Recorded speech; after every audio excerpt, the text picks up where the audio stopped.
This is Steve Zeltzer with Workweek. And one of the issues that Workweek has covered is the struggle over the protection of the Victor Arnautoff murals in George Washington High School and the fight to protect those murals and the attack on other murals in San Francisco and nationally. And Workweek has looked into that and also examined why that attack is taking place. And we have with us today Marc Léger, who is a Marxist with focuses on culture, and particularly a focus that he's done in his work is the attacks on the Victor Arnautoff murals, what's behind that, who's behind it, and the ideology behind that. So I want to welcome you to our program, Marc. Thank you, Steve. It's a pleasure for me to be here. And thank you also for all of the work that Labor Video has done to inform the public about the situation at the George Washington High School, in addition to all of your other work. I think without those videos, there would have been a very different result in terms of the national debate. So you're to be commended for that work.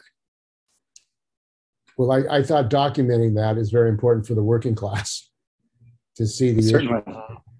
Yeah, it's an assault, obviously, on the working class. It's not just a question of the sensitivity vis-a-vis the students at the school. I believe it's much broader in its repercussions. So you could see it as, what Marxists refer to, postmodernists as well, as the struggle over the sign. That sometimes you have extreme debates over things that are seemingly small because they're connected to broader ideological issues and debates that in some ways we're kept away from, insofar as we have very little control over government, democratic control over government. So sometimes these crisis points are the way that people can deal with these broader ideological points. So it's like anything that is subject to culture wars, they sometimes seem insignificant, but their ramifications are broader than apparent. And you've done some examination of this struggle over the Victor Arnautoff mural. It made not only San Francisco news, but national and international news that this muralist, world-famous muralist, Victor Arnautoff, his murals would come under attack at the high school, and there would be an effort to destroy these murals, which actually portray the real history of George Washington, and is the only public place in the United States, public institution, where there's actually a history of these murals, his real history, actually, of George Washington. Yeah, that's a good point. And it's obviously, I would think that this is the real paradox of this case, is that the argument against the murals is coming from, it would seem, coming from the position of racial justice. And if that's the case, one has to wonder, why attack these murals? Obviously, these murals are on the side of racial justice, and they were there well ahead of anyone talking about them today. And they're part of this history. And so the argument that I want to make is that the attack on the murals is not actually from the position of racial justice. And if it is from the position of racial justice, it raises the issue, what does this kind of racial justice symbolize, signify? What are its politics? And how do we get to this point where, on the basis of indigenous rights or on the basis of racial equality, anti-fascist murals that are obviously anti-racist should be considered, worthy of destruction. So that's the paradox. And the reason I wanted to give this presentation today in depth is because I think that the contradictions of the situation that we're in, beyond the murals, is not very well understood. And insofar as it is understood, it's understood by people with very different investments, very different ideas of what they're talking about. So, one of the things I try to do is I try to itemize, classify, lay out all of the different layers that could be involved in discussions that get in some ways blurred when we simply use terms like racial justice or democracy.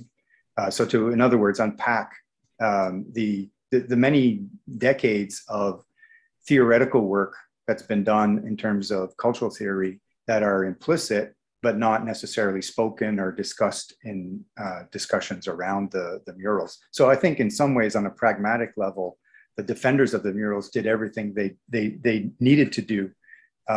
But there are lingering issues that make it such that someone like Susan Solomon could come around again and reopen the issue. And obviously, it's not only in San Francisco with these murals that the issue is at stake. There are other instances that hopefully I'll have the time to discuss a little bit. And of course, one of the issues was that the teachers in San Francisco, public school teachers, signed a petition. Over 300 teachers signed a petition supporting the destruction of the murals. So this ideology that led them to believe that you should destroy the murals is actually permeated a large section of teachers who are teaching the children in San Francisco. So for this reason alone, the whole question of this theoretical ideology behind the ideas of the people who wanted to destroy the murals have to be examined, so that these teachers, public school teachers, can get another understanding about why the destruction of the murals is an attack on not just the murals themselves, but public education and the rights of the working class to know their history. So why don't you give us your presentation, Mark? Okay, so this is a PowerPoint presentation that on YouTube viewers can see as an MP4. And I would just say that you are free to share this information. I would simply request, if you use it for academic purposes, to cite the source. And I'll also mention that I gave this presentation at the Universities Art Association of Canada in 2021, but that presentation was not recorded. And so I'm thankful to Labor Video for the chance to present this. I have a fairly extensive set of ideas to present, and I could ad-lib this, but I'm going to read through this point by point, just to get some issues on the table, and to try to be comprehensive about this. So the title of my presentation is the George Washington High School Murals and the Crisis of Progressive Neoliberalism. And I'll get to the definition of progressive neoliberalism later on. And I just want to mention that I have two books. One is in print and one is due out this year on the same topics that I'm discussing today, which has to do with what you could refer to as the class and identity debate. So class and race, class and gender, class and sexuality, also known as identity politics. And my interest is in the Marxist understanding, analysis, and critique of identity politics as it has developed since the post-war period. So over a fairly extensive period of time. So Bernie Bro's Gone Woke is available from Brill, and Too Black to Fail on the Obama portraits is going to be available from Red Quill Books this fall. And I'll just mention that the book on the Obama portraits has a chapter that Steve mentioned on the George Washington High School murals issue and debate. And this is discussed in relation to other contemporaneous events like the 1619 Project and the response to it, notions of Black celebrity, Black capitalism, and a concept that is popular on the left at the moment, racial capitalism, attributed to Cedric Robinson. And so the book has a critique of this idea. As well, I discussed the question of post-representation. The period in which we live is a period that you could refer to as post-politics, defined by Slavoj Žižek as decaffeinated politics. So in other words, politics that is eliminated, that is reduced of its malignant, let's say, aspects. So we have a kind of post-politics where we're afraid on the left in some ways to engage in radicalism or talk of revolution and so on. So that's what these two books are about in class, in terms of class analysis. I'll also mention that there's a book I'm editing, Identity Trumps Socialism, that will be out probably early next year, which is a collection of essays by leading left scholars on the class and identity debate. And there will also be eventually a guide to the class and identity debate that I'm writing. And just so that your listeners know where I'm coming from on these issues, my reference points are Marxist theory, Frankfurt School critical theory, with a special emphasis on the work of Herbert Marcuse, the French Marxist Henri Lefebvre, psychoanalysis, Freudian and Lacanian, the structural Marxism of the French theorist Pierre Bourdieu, and Zizek and Badiou. And listeners may be more familiar with the thinkers Ellen Meiksins Wood and John and Barbara Ehrenreich, as well as Adolf Reed. So these books are critiques of the tendency on the left to want to, in some ways, have an all of the above approach to social justice issues. In other words, when it comes to race and class, you want to work on racial equality, and you want to work on class equality or economic justice. And so the books are in some ways a critique of this sort of do both andism, as I call it, or in feminist theory, what was referred to as dual systems theories. And so my approach is more on the class side of that issue. And it's not, I mean, I reject the distinction, that the distinction is part of the problem. So, you know, we'll get to this. But the point of saying that is that the work that I'm doing is very different from what is in some respects the lingua franca of postmodern theory. So the methods that are taught in university since the 70s, let's say, or in the US since the 1980s, like, for example, structuralism, deconstruction, post-structuralism, Foucauldian discourse theory, existentialism to a certain extent, and phenomenology.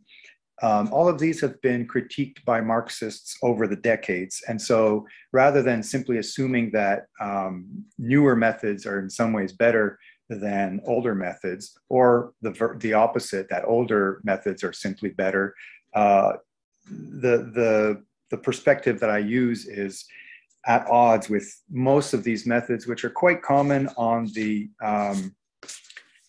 new social movement left, on the activist left. So that is an issue here as well.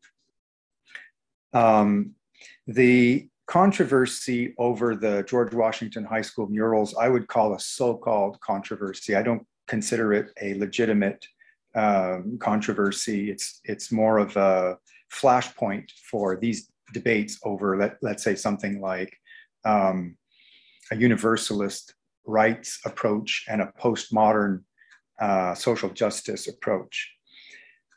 So efforts by the San Francisco Unified School District Board of Education to have the Arnautoff murals destroyed and the school renamed have been thwarted by the George Washington High School Alumni Association.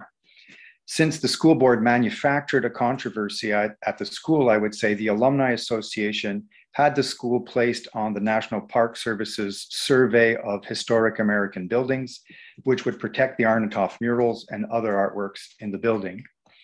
The school is close to being on the National Park Service's National Registry, which would give it federal landmark status, and it's also eligible for designation as a San Francisco City landmark. In addition, the California Art Preservation Act may be effective in protecting the murals.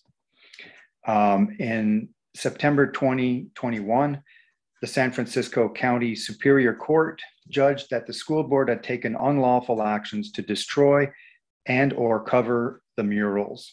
The judge reprimanded Alison Collins, Gabriela Lopez, and Fauga Moliga for deciding to destroy the murals before initiating public meetings. After this decision was made, the board decided very foolishly 6-1 to appeal the case and waste more public funds on a very unpopular witch hunt, you could call it, despite the school board having a debt of some $100 million. In February of this year, voters removed Collins, Lopez, and Moliga from the Board of Education. Nevertheless, the murals are still not safe from efforts to cover them over. Most recently, in July of 2020, American Federation of Teachers and California Federation of Teachers delegate to the San Francisco Labor Council, Susan Solomon, declared that she's in favor of covering up the murals so that, quote, students don't have to look at it every day, unquote. So Solomon has urged the AFT to not take a position on the protection of the murals. So we have what I would consider a neoliberal, in this case, discrediting of social democracy and the New Deal. In this neoliberal mindset, you have the replacement of class issues with culture and race issues. In the process, there's mobilized a trans-historical notion of racism that is separated from questions of political economy. It separates racism from capitalism. It no longer critiques capitalism, and it advances the interests of group politics. So advocates of racial equality in some ways separate the issues from social equality. So the idea that vehicled by the board that the murals are racist and that they cause trauma, these are ruling class appropriations of culture war type arguments that do not serve the students, they don't serve the working class or the general public. They serve neoliberal careerists in the professional managerial class. The arguments against the murals are not based on facts, and so they can't be disproven. So it's a little bit like the lab leak hypothesis that we've heard about that was first put out by right-wing forces and then adopted by the Biden administration, and then very rashly appropriated by some on the liberal left. And although disproven by science, every scientific paper on the lab leak hypothesis has dismissed the hypothesis, yet it nevertheless continues to circulate in the media. And so what happens is with the kind of media capitalism that we have today, disinformation and misinformation is not always nipped in the bud. Sometimes, in fact, the more often you repeat it, the more it spreads and it takes on a life of its own. So the problem with the mural issue is that it's in a woke war scenario. And these wars are made to divide the left, to redirect class politics around identity issues. Now, one might think that that's not necessarily a bad thing, but you would have to take into consideration that culture wars are part of the legacy of Cold War liberal capitalism. And they've taken on a different form in more recent years as I would call them neo-postmodern, in the sense that in at least the first decade of the 21st century, we were moving away from postmodernism. Its limits had been made clear by, for example, the Arab Spring, Occupy Wall Street, 9/11, the 2008 banking crisis. And there was a sort of fear that the left was moving back into this Marxist mode of class struggle. And the postmodernists in academia and in the activist milieu came forward in a much stronger way with an anti-universalist politics of difference thrust. So in some ways, we're still having the debates we were having in the 80s and 90s, though forgetting the critiques of postmodernism. So you could refer to this as the cultural left, if you will. Just to get to the school itself, the George Washington High School has undergone very few major changes since it first opened 80 years ago. It was built incrementally over 17 years from 1935 to 1952. It was designed by a premier architect in San Francisco, Timothy Pfluger, who built the building with the firm of J.R. Miller in a streamlined Art Deco style that's also influenced by the International and Hollywood Regency styles. There were additions to the school over the years, including an auditorium, a music room. It has 88 classrooms and can accommodate up to 3,000 students. The school building was commissioned by the Federal Art Project of the Works Progress Administration, so the FAP of the WPA. The artists who made the murals were recommended to the board by the architect. The New Deal was a government-led effort during the height of the labor movement in the US to counteract the economic problems caused by the Great Depression. The WPA was created through the Emergency Relief Appropriation Act of 1935 and operated from 35 to 43. The FAP section, Federal Art Project section, was designed to help visual artists through the commissioning of art production, art education, art research, and community centers. The mural movement at that moment was inspired by the Mexican mural movement, and Arnautoff was a student of no less a famous artist as Diego Rivera. The George Washington High School and its murals are as such a monument to the New Deal as much as it is a monument to George Washington. So the school combines Art Deco modernism with social realist artworks. So this is the west facade, and you see the entrance to the building, which I'm going to zoom in on. And just as you enter this building is where the first two murals, the two controversial murals, are located. As you enter the building, there's then a set of stairs. You go down the stairs and you'll see the two large triangular murals, which I'll show you later. In all the videos that I've seen on the Arnautoff murals, the geography of the school was not clear to me. So I've pieced this together a little bit for you here. So you have at the western facade 3 low relief portraits designed in 1936. It said they were designed by Robert Boardman Howard. It's possible they were sculpted by Arnautoff. It's not clear. So they represent invention, Thomas Edison, statesmanship, George Washington, and literature, William Shakespeare.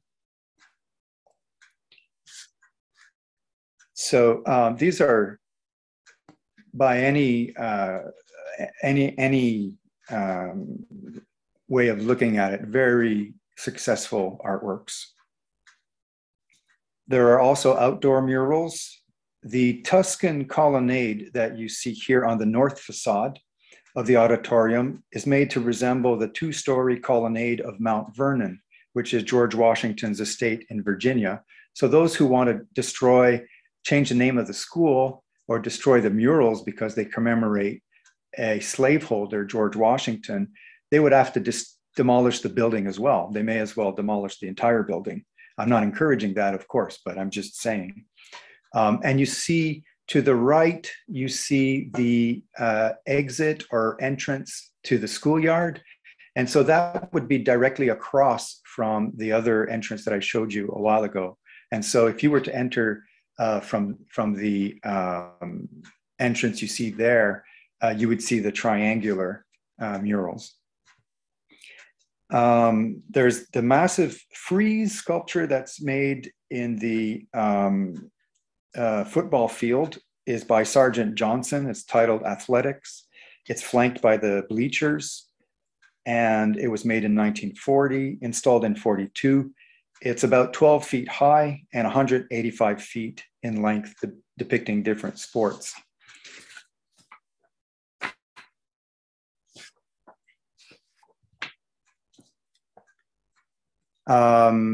Just to go back here, Johnson is one of the few African-American artists commissioned by the FAP in the 30s. He was a leading figure of the New Negro movement and is considered one of the giants of the San Francisco art world. And you see here the football stadium with a view of the Golden Gate Bridge. It's quite a spectacular view. It's an amazing sight. There are other frescoes in the school that are not made by Arnautoff. You see here a fresco in the library by Lucien Labeau, The Advancement of Learning Through the Printing Press. And you see here the mural incorporates the clock, which is something that you also find in the Arnautoff murals. So there's a definite effort to make the murals fit in situ with the site. So the school is conceived at the same time as the artwork. There's another mural in the library, this one by Ralph Stackpole, and another by Gordon Langdon, which is outside the entrance to the library. This is Dewey Crumpler in front of one of his murals that were made for the school and painted in response in 1974. They were made in response to student protests in 67 and 68 against the depiction of enslaved African Americans. The protesters were mobilized by the race riots of the era. Approximately 250 students protested in October of 1968, demanding their removal. A poll at that time showed that only 20% of school students wanted the murals removed. 60% agreed that the murals could be supplemented to show positive depictions of Blacks. So Crumpler, at a young age, 19, was chosen by the Afro-American Club. At school led by Roosevelt Thomas, a member of the Black Panther Party. Crumpler argues today that these students did not understand that the works were critical of slavery and the genocide of indigenous peoples. After Crumpler and others explained the meaning and the intentions of the works, the student protesters issued an apology. It's worth mentioning because one of the arguments that you find in the Arnautoff Murals case, in addition to many other cases along these lines, is that the intentions of the artist or the people who commissioned the work are irrelevant. So this is a complicated issue that not all cultural theorists agree.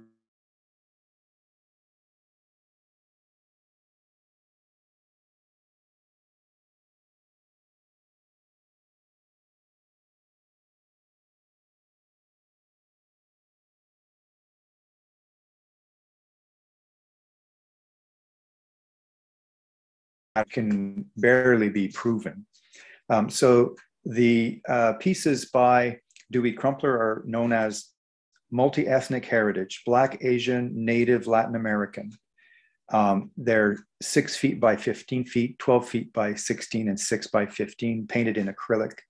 They depict the struggles for equality of African Americans, Latinos, Native Americans, Asian Americans, and include images of the revolutionary figures Cesar Chavez, Emiliano Zapata, Frederick Douglass, Harriet Tubman, Ho Chi Minh, and Ruth Asawa.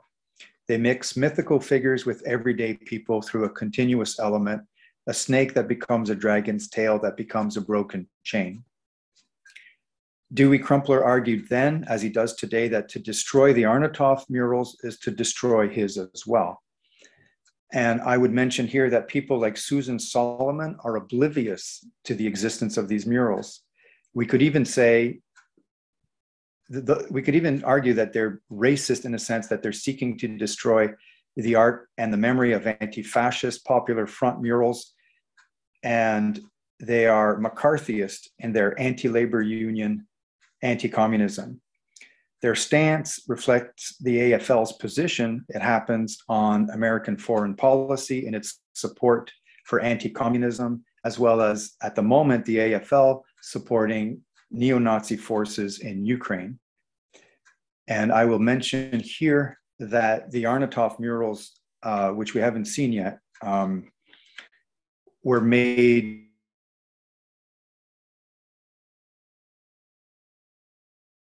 in 1964. They were to be refurbished, but as it happens, this building has been destroyed. And so as far as I know, this building no longer exists in Mariupol and Donbass in Ukraine. So as you enter the building from the west entrance that I showed earlier, you see one of the two controversial murals. You see a statue of Washington by the famous French sculptor, Jean-Antoine Houdon. And you see the Art Deco light fixture.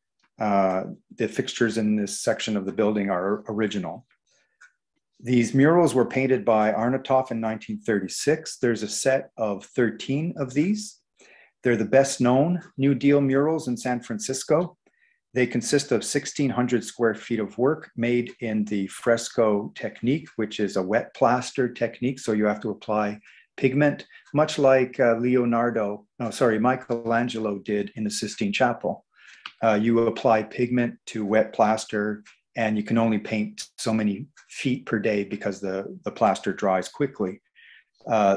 The group of artists he worked with, George Harris and Gordon Langdon, painted 9 feet per day, often working 12-hour days over the course of 10 months.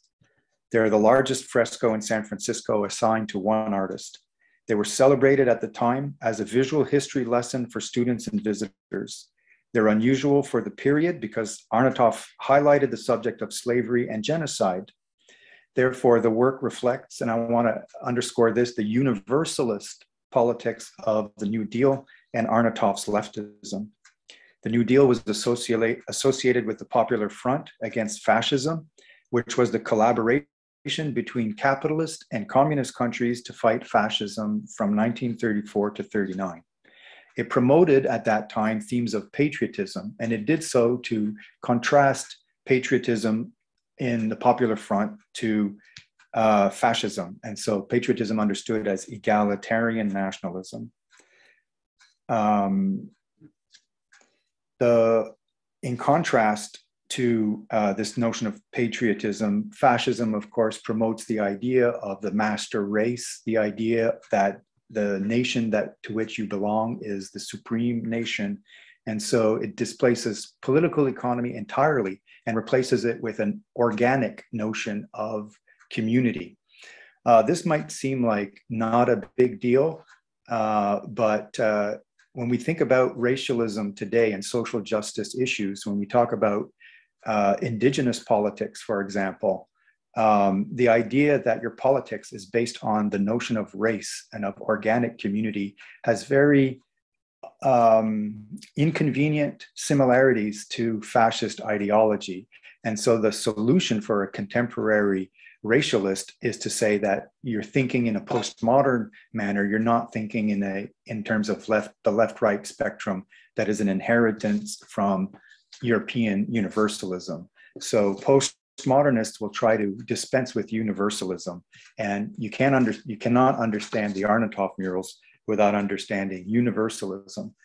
Leon Trotsky, the Marxist communist leader and intellectual, defined this type of materialism at that time as zoological materialism. Today, that term has been replaced with race reductionism or race essentialism. So here on the opposite side of the entrance is the other controversial mural. And you see on the left a smaller mural in the alcove. There are 1, 2, 3, 4. There are at least 6 or 8 of these. And so they're counted as separate murals. There are 13 altogether. So this is the Mount Vernon mural on the south side of the west entrance. It shows Washington and his valet interacting with an overseer who points to slaves picking cotton, shucking corn, and hauling loads. And what you want to notice is that these bales are quite large. You see Washington with his hand in the green jacket with his hand on these bales. So you see how large they are. So when you look on the right and you see people carrying them, you can imagine how heavy they are. And so as a WPA project, it's focused on labor. So yes, it's about slavery. It's about the fact that Washington owned slaves, but at the same time, it's about labor. There are 3 white male workers shown building wooden casks. And it represents the fact that there were 300 slaves on Washington's plantation, but there were, in addition to this, indentured servants. In other words, there were white slaves on Washington's estate. Now, of course, indentured servants could eventually purchase their freedom. So it was unlike black slaves who were, for the most part, slaves for life, though Washington will free the slaves that he owned, but not the slaves that were owned by Martha Washington. He couldn't legally free the slaves owned by Martha Washington. None of the critics of the murals mention the fact that there are indentured servants depicted in these murals. It's as though that is not something that people should think about. None of the board members who wanted the murals destroyed, in fact, seem to have anything to say about slavery, about US history, about the New Deal, or about art. Instead, they used demagoguery. They appealed to race reductionism to reinforce the ignorance of the students, not that the students are ignorant, but to reinforce ignorance. In other words, to not educate. They didn't, and they don't appreciate the value of these murals that are irreplaceable. Moreover, slavery and native genocide must not only be condemned from the position of people today, they have to be explained to students in more than moral and race reductionist terms. So this is a close-up, gives you a sense of the painting technique. And I'll just point to this image here. I'll go back. You see it's at the top in the center of the work. And I would argue that this section, in one case on the right, it's a window. In the middle, it's hard to say what it is. It could be a vista, but at the same time, it looks almost as though it's a painting within a painting. And I would say that Arnautoff did this very intentionally. This painting within the painting is what you could think of as a keystone of the work. And if it's the keystone, it gives you an indication of the meaning of the work. The play within the play is always the key that gives you a sense of what the artist is thinking. So here he's used a biomechanical, slightly avant-garde formation to depict slave women working in the field. And this is also an allusion to Jean-François Millet's The Gleaners, a painting of gleaners who are working in fields, which was the most popular image, the most reproduced image in the 19th century. So he's adapted that image to this work, given it a more socialist, realist, avant-garde sense. So facing the Mount Vernon mural is the Westward Vision mural. It's Washington with Benjamin Franklin and two other figures, most likely Thomas Jefferson and Alexander Hamilton. He points to a map. Of course, Washington was a map maker. His left arm gestures towards frontiersmen who stand over a dead Native American. I will emphasize, insofar as people say that these works are traumatizing, I will emphasize the fact that what Arnautoff is using here is an allegorical method. He's not using graphic imagery. The grisaille, the ghostly grayness of the pioneers makes them slightly unreal, though there is the dead figure who has a sense of realism, but at the same time, I would emphasize it's not a graphic depiction. It's meant to simply symbolize the problem of manifest destiny. It's a critique of manifest destiny, and it's symbolized by the fact that on the right, there is peace negotiation between frontiersmen and native leaders, and above it, a broken branch, which symbolizes the history of broken peace treaties. So right as you enter the building, on the two sides of the entrance, the two most problematic aspects of the American Revolution are addressed directly. And so if that is not what racial justice advocates are calling for today, I don't know what it is. It boggles the mind that these works should be criticized. I'll just mention that over here, you see one of the Dewey Crumpler murals on the right, just past the doors. So it gives you an idea of how close the Crumpler murals are to these works.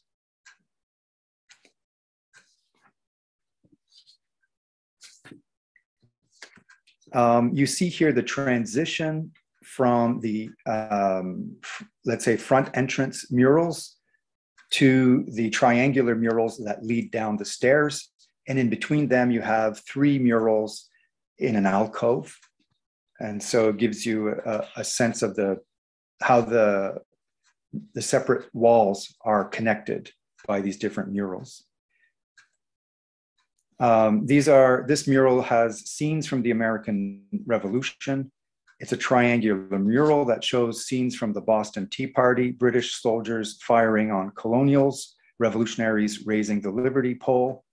The mural is organized in a dynamic diagonal with dynamic diagonal elements that contrast with the vertical emphasis of the tree trunks in the facing mural.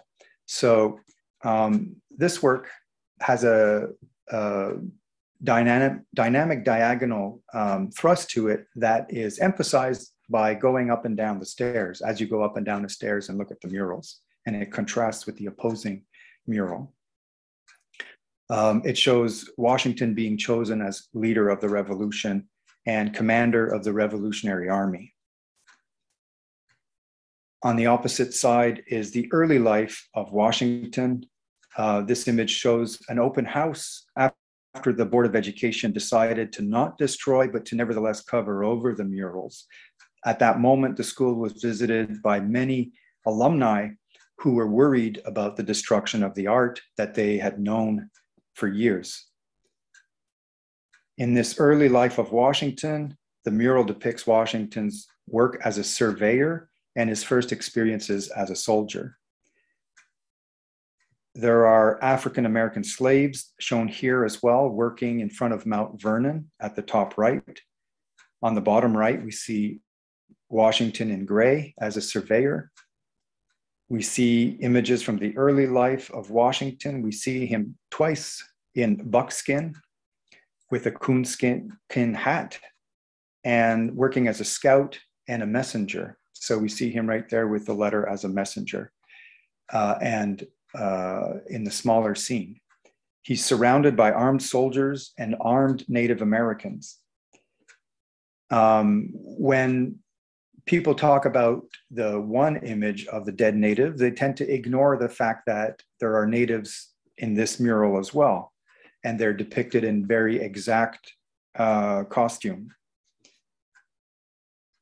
They're shown accurately, and they're shown to be active participants in the conflicts of the era. And like most people, they act in conditions not of their own making. The French and Indian Wars are depicted. In the smaller alcoves, we have the surrender of the Hessians at Trenton, the winter at Valley Forge, the welcoming of Lafayette, von Steuben, and Pulaski in an homage to the French painter David's Oath of the Harati, Washington in Congress. We have Washington's mediation of the views of Jefferson and Hamilton, his efforts to create a national university, and on the right, Washington's farewell to the military and presentation of his will to Martha Washington, through which he freed his portion of slaves, 123 individuals. There are also ceiling frescoes, this one an allegory placing the stars of the 13 colonies in the firmament. And I'll just mention that the Betsy Ross flag with the 13 stars is now a controversial symbol used in some cases by white supremacy groups. And so, for example, the company Nike had a shoe with the 13 stars that they discontinued on the advice of the football player Kaepernick. And it's an example of how American history in the revolutionary period in some ways is up for grabs ideologically in terms of its meaning. So Washington becomes a symbol, and the period becomes a symbol of contemporary culture war issues. So this is an image of some of the opponents of the murals. I'll mention the student demographics. The population of the school is over 2,000. Asian Americans comprise 64% of students, Latinos 15%, Caucasians 8%, African Americans 4%, those with two or more races around 4%, Filipino 4%, Pacific Islander and Hawaiian 1%, and Native American less than 1%. The majority of the students of the school are from working class families. 62% come from disadvantaged households that are therefore eligible for the reduced price meal program. I don't know if it's still available. The teacher demographic is also significant. Teachers in the school are subject to low pay. They have to deal with high to exorbitant cost of living problems in California.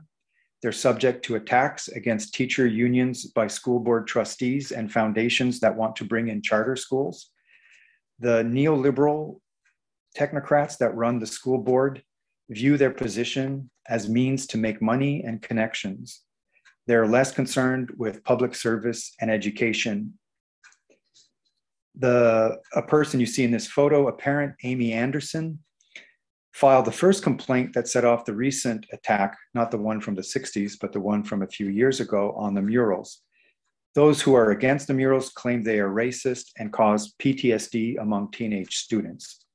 Anderson enlisted the help of Mariposa Villaluna, an activist who organized the removal of the Early Days statue by Frank Happersberger from Civic Center Plaza. That, I would say, and compared to this, is much less or not a controversial decision. However, in this case, the two social justice activists managed to win the support of school officials and a small number of students and some parents for what I would argue is a bad decision. Some local Native Americans were divided over the issue and emphasized the need for a local Native American cultural center, which is very much unrelated to the Arnautoff murals in terms of whether or not to keep it in the school. Those against the murals view its destruction as a form of reparation for the descendants of slaves and Native Americans. They pose as representatives of identity groups. They represent the confused confused complaints, often along the lines of victim politics. They show no concern for professional opinion or very much for reasoned deliberation. They show very little sense of solidarity with trade unions and leftists. They rather instead collude with neoliberals who are willing to pander to identity. Between December 2018 and February 2019, while the school was under review by San Francisco Heritage for landmark status, the conservative members of the school board established a review process called the Reflection and Action Working Group. The working group was set up to determine whether or not the allegorical depiction of genocide and the realist depiction of slavery is offensive to Native and African Americans. The working group was biased in several ways. It ignored the professional advice of the cultural sector, as well as the majority of students and public opinion, where there was approximately 85 to 95% in favor of preserving the murals. It accepted and it inflated the rhetoric of protesters that the murals cause trauma to students and promote racism. The working group manipulated balanced so-called mass media reporting to make the issue seem like more of a controversy than it is. Lastly, it threatened the destruction of important and valued artworks as means to raise their profiles as neoliberal technocrats. The worst among these were former board president Stephen Cook, former board vice president Mark Sanchez, superintendent Vincent Matthews, former board commissioner and board member Allison Collins, school board commissioner Gabriela Lopez, former president of the board Matt Haney, and School Board Commissioner Faugo Mollica.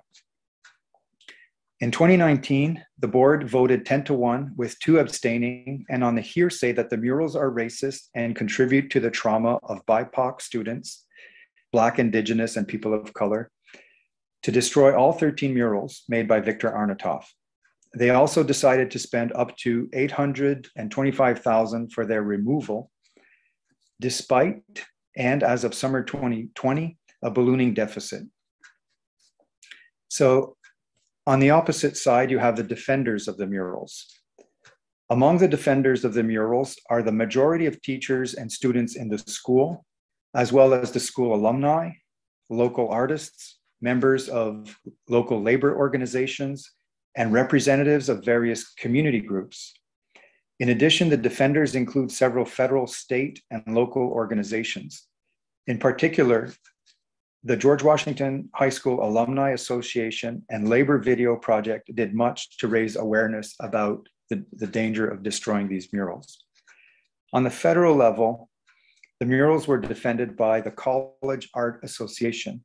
That is the association of all university art instructors, fine art teachers, as well as art historians. In addition, the murals were defended by the National Coalition Against Censorship, the National New Deal Preservation Association, the Living New Deal, which is a New Deal heritage preservation and information organization. Locally, they were defended by the San Francisco Art Institute, the San Francisco Arts Commission, the Fine Arts Museum of San Francisco, the California College of the Arts, as well as a San Francisco chapter, or the San Francisco chapter of the NAACP, the United Public Workers for Action, the World Socialist website, and the editorial board of the Los Angeles Times. A change.org petition was started by the Russian Community Council of the US. In addition, an open letter on the website of the journal Non-Site demanded the preservation of the murals and was signed by 400 prominent scholars and artists. These include Michelle Bogart, a specialist on public art, Wendy Brown and Judith Butler, 2 of the leading leftists on the postmodern side of things, T.J. Clark, left art historian, Jody Dean, a political philosopher, Carol Duncan, a leftist art historian, Nancy Fraser, a leading critical theorist in the US, Hal Foster, former one-time, I don't know if he's still editor of the journal October, art historian, Michael Fried, David Harvey, the Marxist economist, Andrew Hemingway, a Marxist art historian, Frederick Jameson, one of the leading Marxist literary theorists, Joyce Kozloff, an artist and art theorist, Anne Wagner, art historian, Alan Wallach, art historian, and Rocco Landesman, the former chairman of the NEA, only to name a few of the people who signed that form. So what's happening here? In the long term, we have since the 1930s, the replacement of science and the replacement of class. If you think of Marxism as a form of science, which is not what it sounds like, actually, it's more philosophical than scientific. Replacement of these with culture. And it's this replacement of science and class and philosophy with culture that is the domain of today's racial ideology. Race has become culture, whereas it used to be thought of in scientific terms. We know there's no scientific definition of race, only a cultural one. And as it became cultural, it became politically aligned with liberalism and pluralism. So the question of race is no longer what you are, but more who you are in terms of identity. Not what you think, not what you do, but simply who you are, your race. In this way, liberal pluralism reifies culture and reduces culture to identity, naturalizes identity. And by doing so, it at the same time naturalizes social relations. It naturalizes, therefore, political economy as well. As cultural differences are reconciled with anti-racist sensibilities and are therefore seen as relative, race relations become synchronized with capitalist political economy and with American imperialism. This has been the case since the Cold War. In July 2020, in the midst of the coronavirus pandemic, which killed more than 1 million Americans, and after public opinion condemned the school board for its lack of common sense and responsibility, the board set up a school renaming advisory committee started by board president Matt Haney. The committee was tasked to look into the possibility of changing the names of some 50 schools. Basically, I would say a kind of dragnet in which the George Washington High School was its centerpiece. The name of the school was to be changed on the grounds that Washington was a slave owner and a colonizer. No mention is made that the school's name is to be changed because Washington was a bourgeois capitalist. The committee targeted schools named after Franklin Delano Roosevelt, Abraham Lincoln, Thomas Jefferson, and Paul Revere. Changing the name of the school would remove any reason to protect the murals. The name change program coincided with the removal of Confederate monuments throughout the US. At the same time as Bernie Sanders was replaced by Joe Biden in the presidential nomination race, and during the Black Lives Matter George Floyd protests in summer 2020.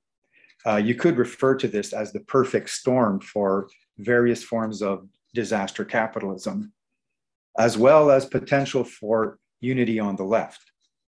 It came after controversies over the falsification and renaming of American history by the New York Times 1619 Project, which is at the moment supported by Oprah Winfrey, as well as the Hollywood establishment. In July 2020, Mina Harris, who is the niece of Kamala Harris and the director of the Phenomenal Women Action Campaign, collected some 22,000 signatures to have the school renamed after Maya Angelou, who studied at the school for a short while and who's otherwise commemorated elsewhere. An article in Glamour magazine capitalized on the controversy to sell t-shirts. Elliot Jones, the grandson of Angelou, defended the murals against this effort by Harris. The board was forced to back down on the name change due to legal actions taken by the Alumni Association. A judge determined that the board did not allow for proper public deliberation on the proposed name change to some 50 schools. If it was to do so, it would have to not do it all at once, but one school at a time with local consultation. In September 2021, Judge Masulo of the Superior Court of the State of California for San Francisco ruled that the board must void any unlawful actions to destroy or cover over the murals. The judge deemed that the school board violated California environmental law.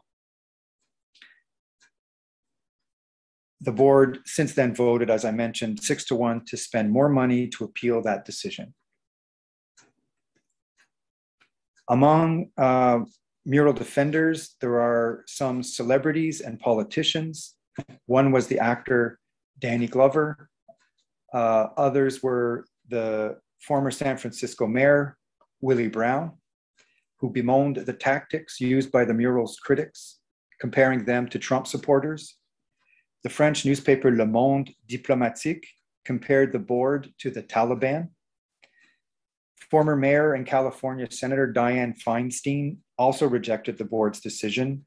Democratic Party strategist Mike Semler proposed a ballot measure to save the murals and created an advocacy group to save New Deal art. That group is called the Coalition to Protect Public Art.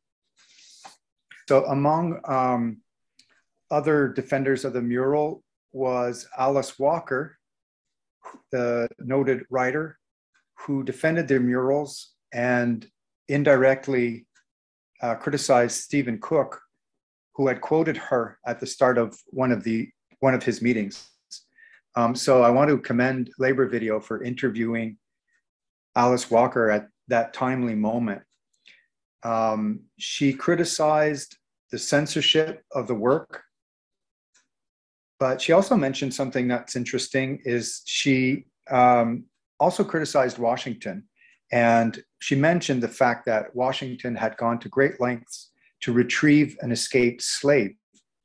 And so while she defends the murals, she in some ways isn't defending George Washington, or not entirely.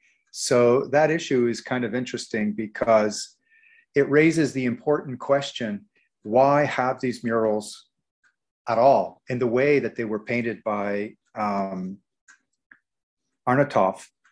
And it's important to condemn slavery, but it's also important to explain why it is that someone like George Washington, who freed his slaves, would go to that great length to recapture a slave. And so these are complicated historical questions. And I just want to mention that as some of the kind of lingering problems with this issue. And historians, of course, are going to continue debating these issues. We have some historians who view the American Revolution as a counter-revolution, as essentially a bourgeois revolution that isn't relevant to the left, and others who see it as basically the legacy of Enlightenment, or an important, let's say, unimportant moment of Enlightenment racism. So these issues are very much apropos.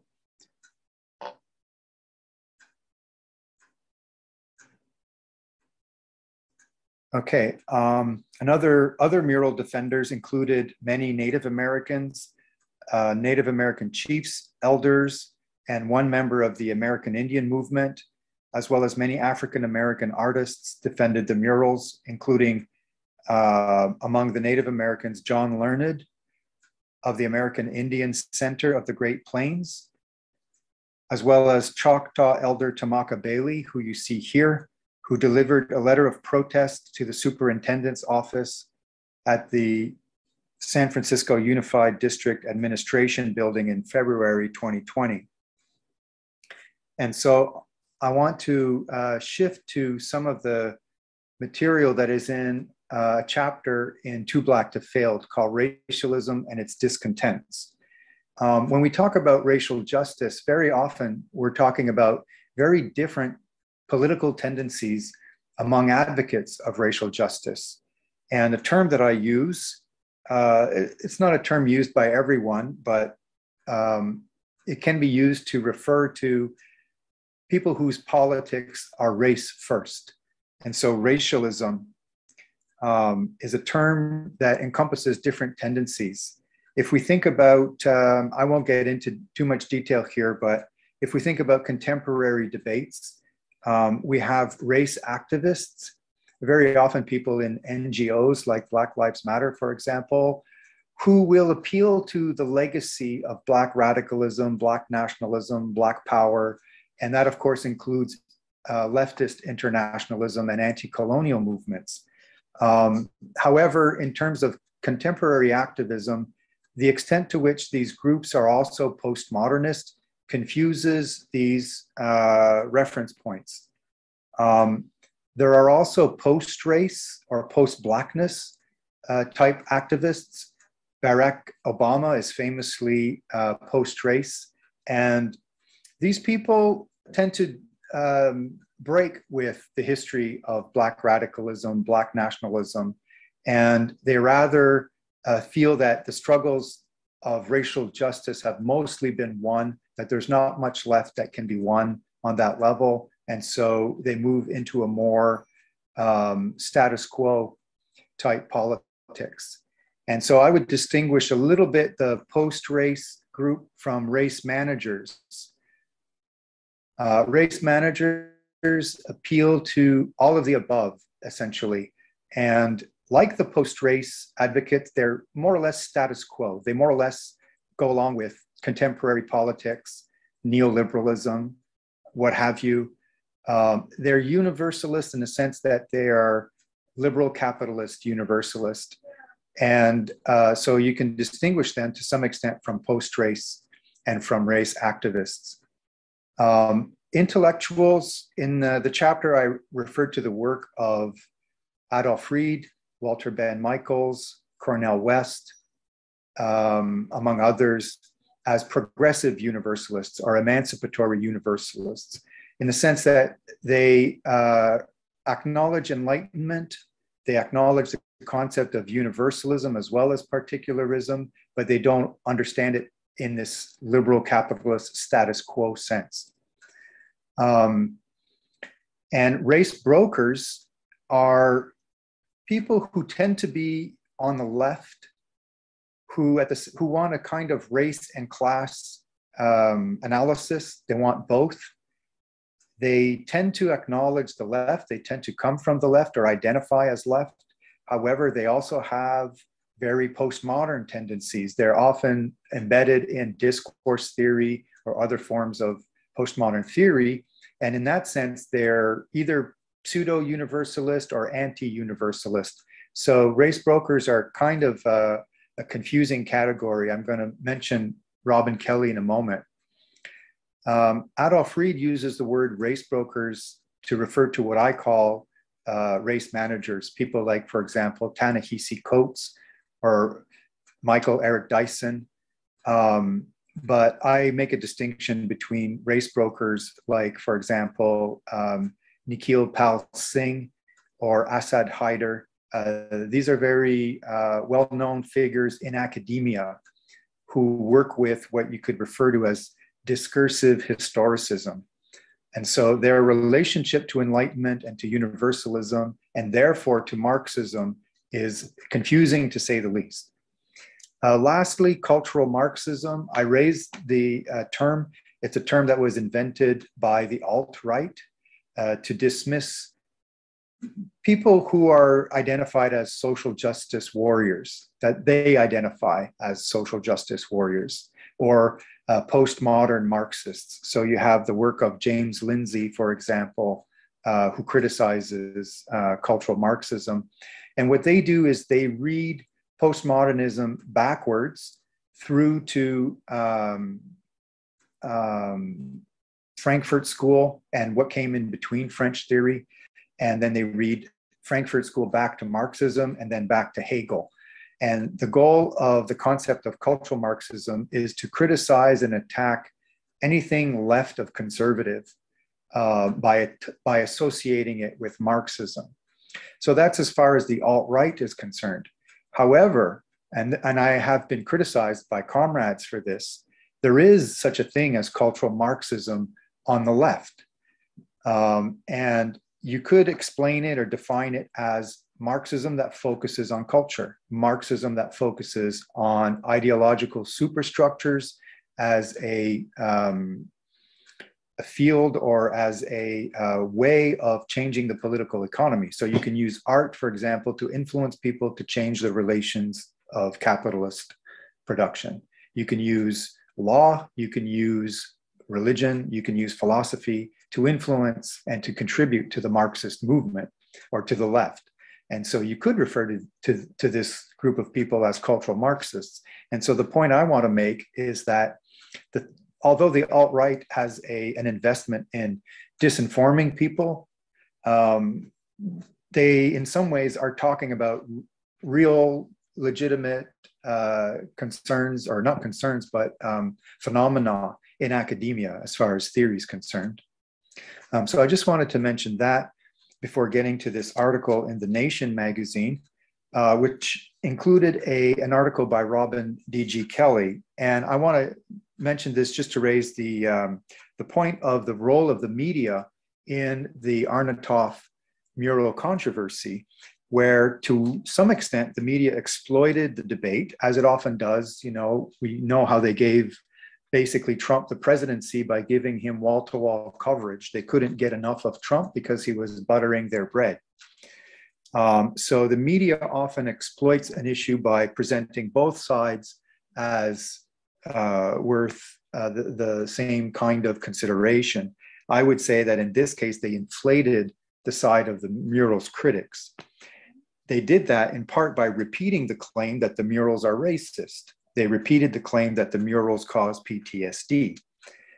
The media avoided educating readers most of the time about the murals, about the artists who made them, about the New Deal, about the labor movement, about the Popular Front, about the way the case was resolved with the Crumpler murals. They didn't educate people about the conservative politics of the people on the board and in the office of the superintendent. They didn't necessarily raise the issue of the problem of cancel culture They didn't discuss the status of the murals as California heritage, and they didn't discuss the attack on Enlightenment universality by self-designated community leaders. So in this article published by Robin Kelly, who is someone I would describe as a race broker in The Nation, this was published after many articles had come out, after most of the support for the murals was made evident, and somewhat after the fact. In other words, too late to save the murals, and more or less Robin Kelly adding his ideas to the argument. He came to the defense of Stephen Cook and the board by suggesting that the decision to preserve, in other words, not destroy, but cover over, so preserve and cover over the murals is a, quote, eminently reasonable solution. So his article is an example how the logic of race managers has shifted into postmodern academia and into new social movement leftism. It's an example of what Glenn Ford, the late Glenn Ford of the Black Agenda report, referred to as Black misleadership. Kelly repeated the notion that leftists and right-wing critics, because they're both universalist, are strange bedfellows. Well, in fact, I make the argument that the neoliberal progressives are the strange bedfellows of conservatives, and that the left is really the only representative of universality in this regard.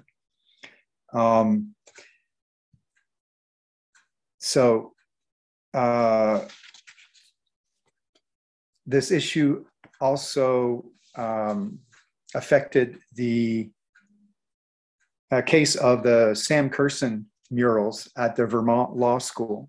In other words, the George Washington High School mural debate is not an isolated incident, but part of a broader phenomenon, which includes iconoclasm, some of it warranted, some of it not, and also referred to as America's racial reckoning, or also known as the Great Awakening. There are similar trends outside the United States as well. In this case, what we had was what I would refer to as copycat indignation. In other words, two students at the Vermont Law School, aware of what was happening in San Francisco, decided that they would start a similar campaign to destroy these murals. I don't have a photo in situ, but they're quite tall and many feet wide in a building at the Vermont Law School. This is titled The Underground Railroad, Vermont and the Fugitive Slave, made in 1993-94. And at this moment, the case has gone to court. It's being defended on the rights of the artist and to protect their work, or the rights of art to be defended. I don't know exactly how it's worded. I wrote about it, but I don't remember. And so two students managed to get other students to sign a petition and to get the administration to destroy these murals. The administration nowadays is typical of neoliberals. They don't necessarily care about the issues. They care more about public relations. And because corporate America has adopted the ideas of racial justice without consideration of questions of culture, questions of politics that are sometimes defined as quote unquote neutral. In other words, we can't have a neutral approach to disciplinary issues like culture, politics, law, etc. Look at it in this through this woke lens, and it's seen as reparation to destroy murals that were made, in fact, by not only Sam Curson, but other artists, which includes an African-American artist, and which was launched by a civil rights lawyer at the opening of this mural, and not so long ago, just a few decades ago. I'll also mention that the city of Chicago, under the mayorship of Lori Lightfoot, has established the Chicago Monuments Project, which is a 1619 style, basically revisionist committee of public art. And they're deciding on whether or not some of the statues in Chicago should be removed. There are very strange phenomena, like, for example, a statue of an Italian fascist is being defended by the Italian community on the grounds of ethnic identity, nationality. So that's one strange case in the Chicago Monuments Project. But what I want to say is that the Chicago Monuments Project is far better organized than the working group that the school board put together to destroy the Arnautoff murals. It has much more professional opinion with people who are faculty in university departments, and they are much more aware of the language of postmodern theory, of discourse theory. And so those who are among the race broker or the race activist or the race manager types among them will very easily, or could very easily, make decisions to remove statues of Washington and Lincoln, etc.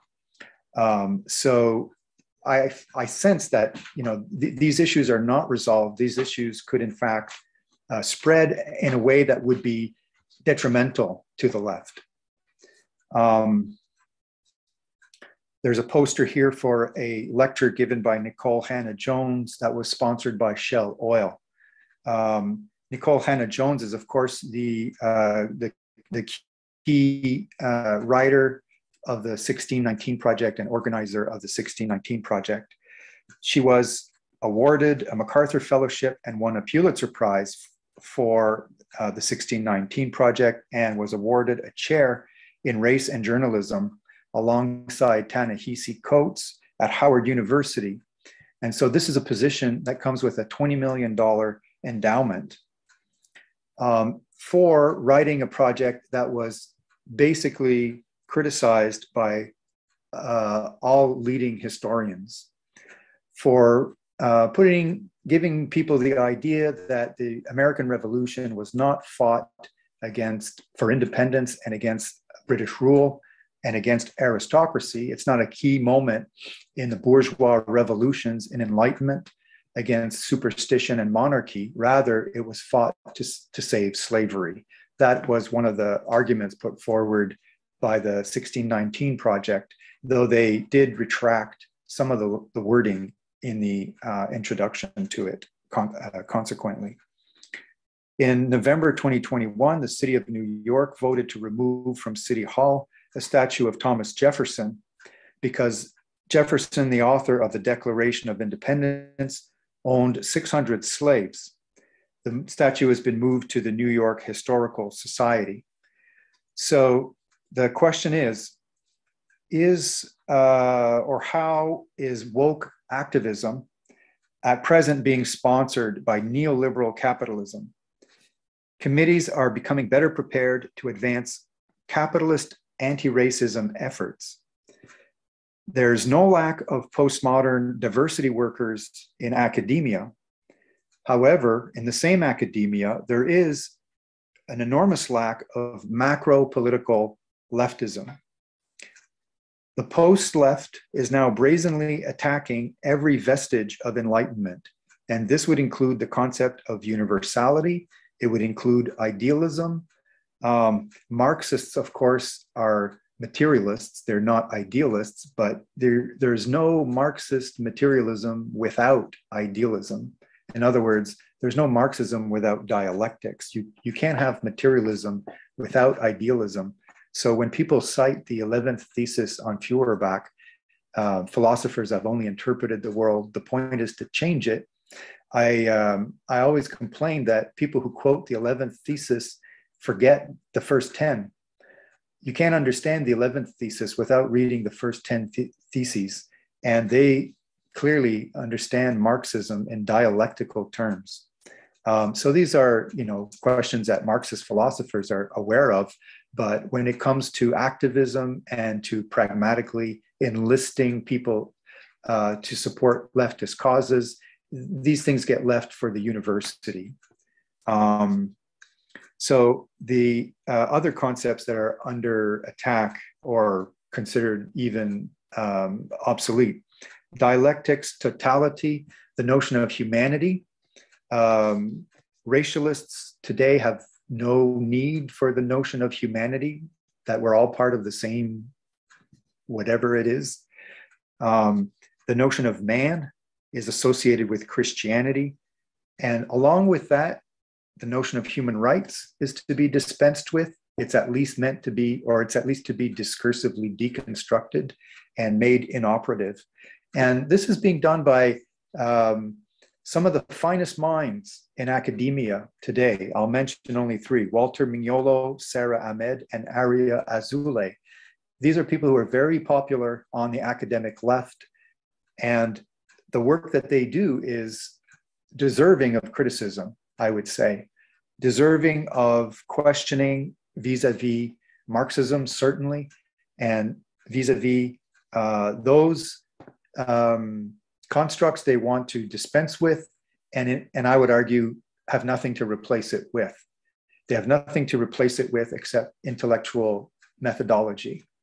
And so it's not clear what this could do for the left. What it does do in the short term is reduces critical thinking essentially to nihilism. It reduces politics to the will to power. In other words, the importance of the concept of empowerment among new social movements is a key indicator that leftist thinking has, on the whole, gone the way of Friedrich Nietzsche and not much else. So you have will to power, you have cultural relativism, political relativism, and I use the term developed by Herbert Marcuse, repressive desublimation. What you have today is a repressive desublimation of culture and repressive desublimation of politics. Now, in cultural studies, since the 1980s, the goal was to do that. The goal was to say there's more to culture than the Arnoldian idea, Matthew Arnold's, the best that's been said and thought. In other words, everything shouldn't be canonical. It shouldn't be just about what is good and excellent, but that culture is ordinary, as Raymond Williams said. And so we can look at popular culture, we can look at the way consumers make meaning, the way readers and viewers make meaning. They interpret things in ways that are not top down, even if popular culture is often produced for capitalist purposes. And so this cultural studies idea has in a way lost touch with culture altogether, except for this deconstructive tendency, which in a way is very empowering if you're a young student, because it allows you to say pretty much anything you want, to pursue any agenda. And so a neoliberalized academia doesn't care about the consequences. As long as it's selling university seats, as long as it's selling course packages, etc., the university as a factory can continue pumping out students. So these questions are utmost and foremost of importance for us as leftists.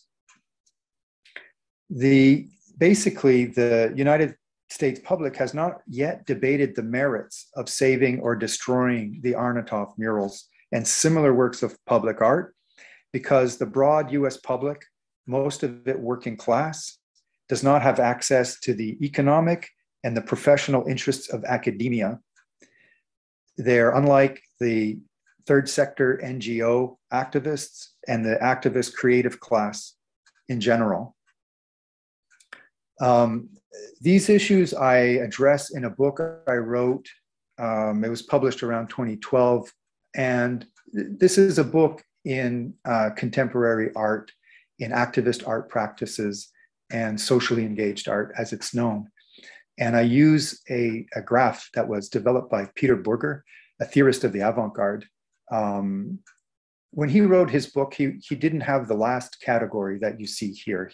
He was talking about how the function of art shifted over time to finish with the bourgeois international style, which is either autonomous in the sense of something like abstract expressionism, or avant-garde in something like the situationists or the surrealists, for example.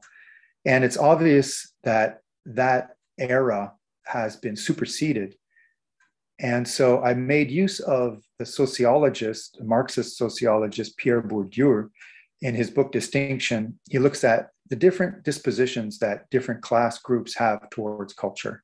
He contrasts the bourgeois disposition, which is the disinterestedness of formal culture, of high culture, if you will. But of course, bourgeois disinterestedness could be applied to anything. You could see a homeless person on the street and consider it a beautiful picture.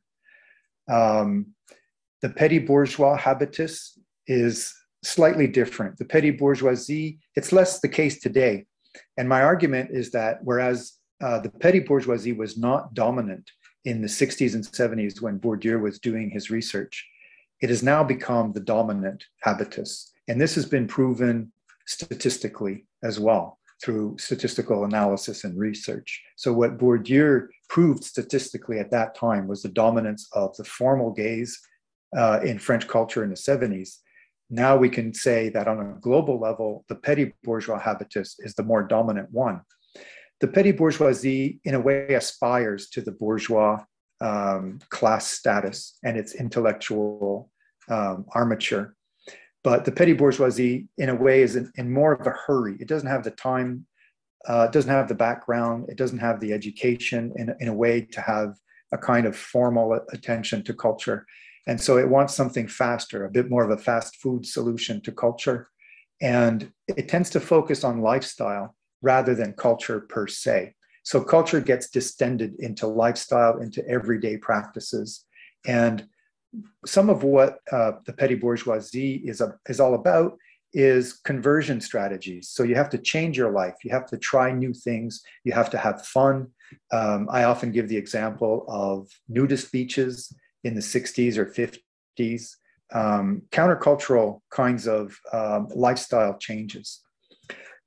So today, the dominant cultural habitus is not bourgeois, but it's petty bourgeois. It's networked, of course, through social media. We refer to creative industries rather than culture industry. And the reason we do that is because we no longer critique culture industry the way the Frankfurt School did. We've given up that battle and we simply accept that everything is capitalized. And so since everything is capitalized, as one social practice theorist said, there's not much point fighting against each other. What we should do is try to create progress on the level of race, class, race, gender, and sexuality, and against xenophobia, and never mind the class struggle.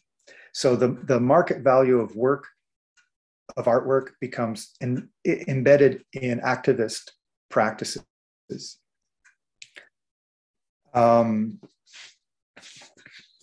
Without getting into too much detail, if we think of the changes since the post-war period, the filmmaker Boots Riley once said, or recently said, what we need on the left is not something like the 1960s. What we need is something like the 1930s.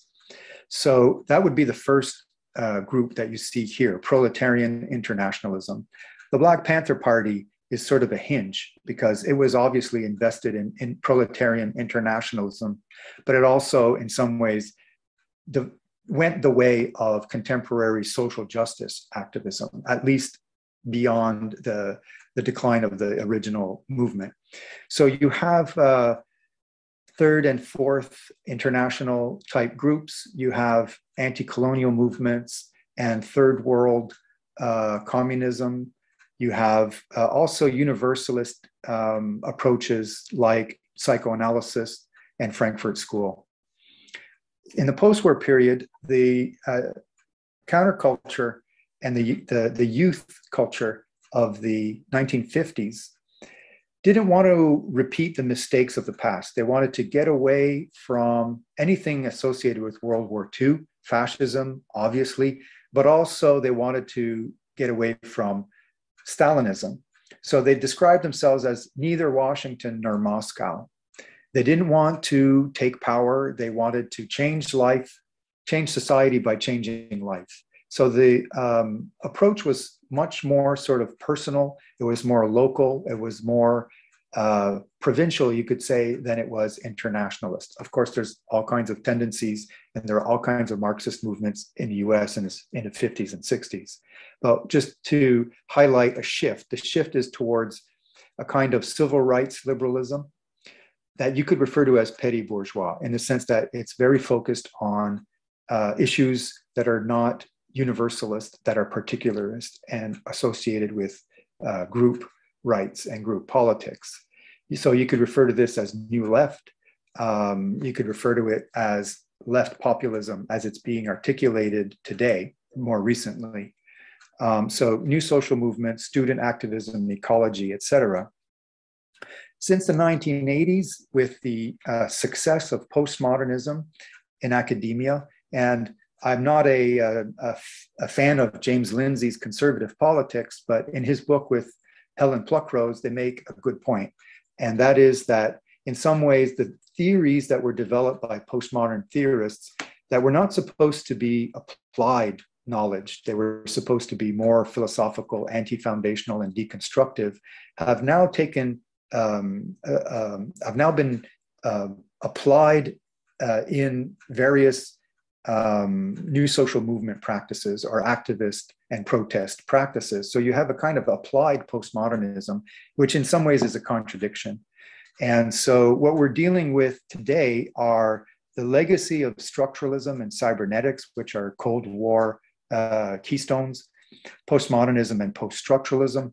I'm not going to try to explain any of these. I just take it for granted that some readers will know what I'm talking about or can look it up. Discourse theory, which is materialism, but not focused on class. I refer to it as eclectic materialism. Difference politics and standpoint epistemology, which says that anytime you make a universalist claim, as Marxism or as liberalism does, that you're leaving out the question of difference. So that's an argument I don't agree with, but that's one you hear very often.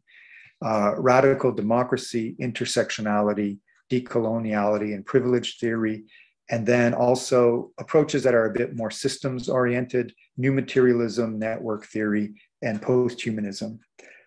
So when you're listening to someone who is in the post or race broker category, they're often on the left, but they're often working with methods that are in this petty bourgeois nihilism, which I refer to also as petty bourgeois decadence. In other words, petty bourgeois liberalism in the post-war era was in its ascendant phase. It was something new and ascendant. It was almost like the bourgeoisie in the early 1800s. It's its progressive moment. It's now in decline. It's now in its regressive, decadent moment. And so I argue we're living another kind of aesthetic, philosophical fin de siècle, sort of like what happened in the late 1800s. And I think that people are going to want to find a way out. And just like they did in the early 1900s, some people turned to the hard left and others turned to the hard right. And I think that explains a little bit why we're seeing so much rightism today.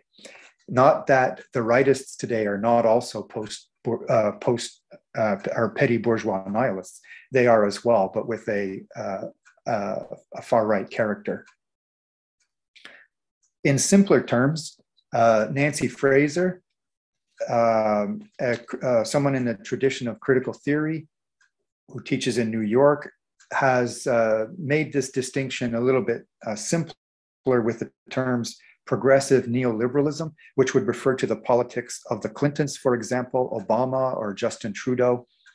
And this is neoliberalism based on the power of Wall Street, Silicon Valley, and Hollywood, the progressive values of Hollywood within its capitalist neoliberal framework. Against this, you have the reactionary neoliberalism of Bush, Junior and Senior, Donald Trump, Jair Bolsonaro, Boris Johnson, which also takes the form of authoritarian populism. And on the left, you have progressive populism of the Bernie Sanders type, the Squad, Jeremy Corbyn, Da Silva in Brazil, Evo Morales, Maduro, Syriza, and Podemos, for example. So American politics is largely organized to prevent the resurgence of a radical left alternative. When you can't have a radical left, you have to choose in some ways between these three options.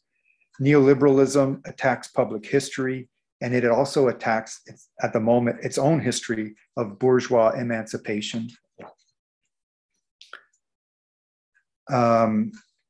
So I want to just mention some possibilities here in terms of cultural theory. If you're working on the class and identity debate, there are some key figures that are you're likely to come across. And I'm thinking this, of course, from the perspective of Marxist cultural theory and critical theory. So with Hegel, you have the master-slave dialectic. You have, in much racial justice discussion, you'll have mention of the self and the other. You'll have criticism of the othering of people. This is not quite a Hegelian approach, as I see it. Of course, you can do that, as Edward Said did in his critique of Orientalism, for example, using discourse theory. But from a Hegelian perspective, how I would, or Zizek frames the issue, is that the self is not a person. The self is the system, in other words. The self is the whole, and in Marxist terms, the totality. We are all of us other in this system. So within capitalism, we're all, in a way, the slave to the master, which is the capitalist system. Of course, specific individuals can embody the master as the capitalist. But the Hegelian approach to this is to not consider that specific capitalist as the self. It's the system of capitalism, the totality. The history that happens behind men's backs, as Marx put it, that is the self. So in terms of universality, the totality is known as the concrete universal. All of us particulars are abstract universals. So in a way, asking for concrete material gains for members of an abstract universality is not something that is going to change the totality. And that's often what you hear with reparations, for example, or similar agendas. So with postmodernism, there's a shift from universality to relativism and will to power. And of course, relativism always toggles with absolutism, right? The two go together, but you forget the absolute and you emphasize the relative, often in an absolutist way.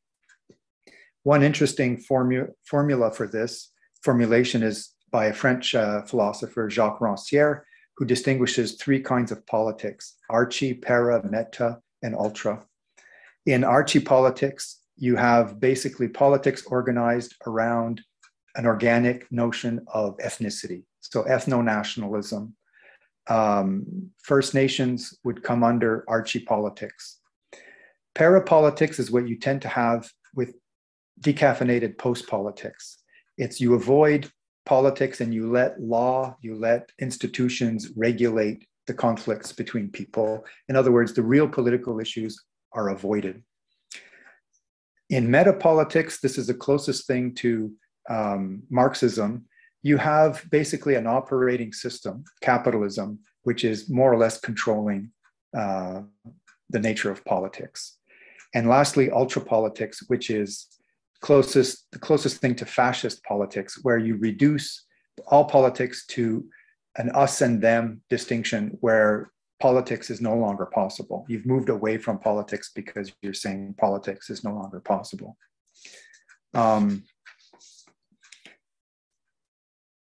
The thinker Ellen Meiksins-Wood emphasized that capitalism incorporates racism and sexism to advance its aims. But she also pointed out the fact that racism is not constitutive of capitalism. Sexism is not constitutive of capitalism. So as Adolf Reed, citing the Field Sisters, would say, the point of slavery was to produce cotton, not racism. Capitalism, however, doesn't require racism. It can use racism, but it doesn't need racism. However, nowadays, what we have is capitalism not using racism. It can use racism, it does use racism, but it also uses anti-racism. So capitalism is using anti-racism and anti-sexism to serve capitalism in the way that racism and sexism used to. And so that would be one definition of progressive neoliberalism. So we see this, for example, in the Humans of CIA commercials that were put out, which shows the intersectionality of their staff.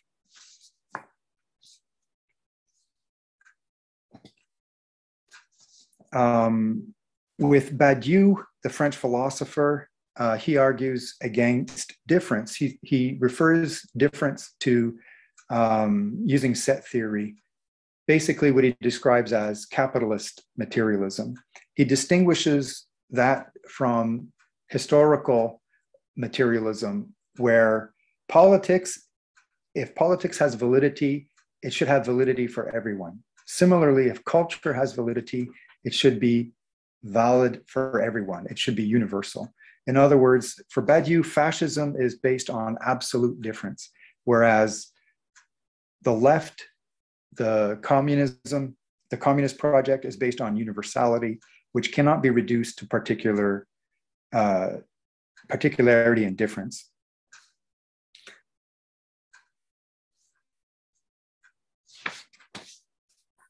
So in the case of Adolf Reed, as I mentioned, his work is a critique of race managers.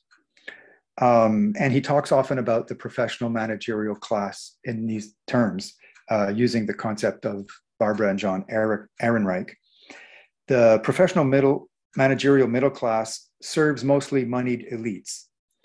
So Reed rejects capitalist anti-racism. He rejects this idea of Robinson's of racial capitalism for 6 reasons. And I'll go through them quickly. One, the obsession with language and taxonomy, the reinforcement of race essentialism and race reductionism. Second, the reduction of knowledge of politics, replacing debate and argument with indignation, bombast, and accusations of racism, which are defined as a timeless problem. Thirdly, anti-racism as a flawed strategy for combating racial and economic injustice, replacing wealth redistribution with demands like reparations and symbolic representation, which weakens solidarity. Fourth, anti-racism has the opposite effect of what its goal is supposed to be because it attacks the left. It leaves property intact since poverty is not made illegal. Anti-racism is thus the class politics of a middle class that's focused on racial disparities. Fifth, race-first advocates have no political constituency and demobilize the left as well as Black politics, creating a Black PMC and managerial middle class that advocates for diversity, inclusion, and the celebration of identity, all of which are embedded in the dynamics of capitalism. And last, Black capitalism and the Black PMC collude with the right wing and Cold War anti-communism. A colleague of Reed's, Walter Ben Michaels, has a notion of post-historicity to explain some of the phenomena we see today. And what he argues is that for the most part, we've replaced concern with equality with concern for identity and difference.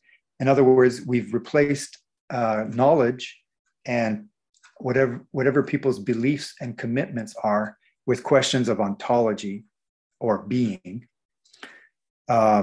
He humorously says that intersectionality is the opiate of the PMC and its end of history ideology.